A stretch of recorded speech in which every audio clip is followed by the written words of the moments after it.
The president uttered three words that he's never said before in a State of the Union address: global climate change. America's on the verge of technological breakthrough that will enable us to live our lives less dependent on oil. And these technologies will help us be better stewards of the environment.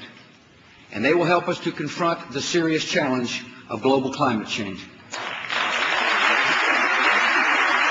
The president is once again pushing for alternative fuels and better mileage for cars and trucks. The goal, to reduce U.S. gasoline consumption by 20% in the next decade. So why bring up climate change now? It may be the president finds himself in a new political climate, with a growing number of legislators clamoring for a change in direction on global warming.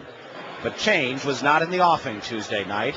Most climate experts say any effective policy to combat global warming must also include mandatory limits or caps on how much carbon dioxide and other greenhouse gases power plants and other industries are permitted to pump into the air.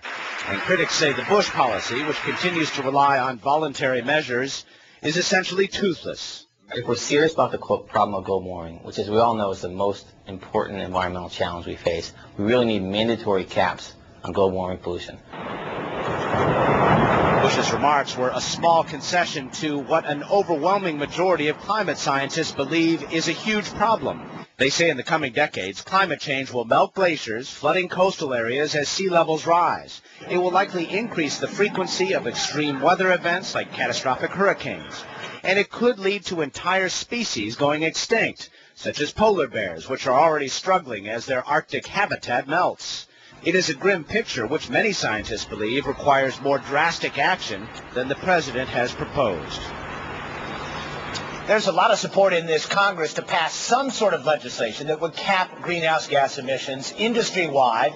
A lot of big corporations are now in favor of such constraints. Despite all that momentum, this president, a former oil man, is not budging, insisting it would be bad for the economy. Miles, thank you.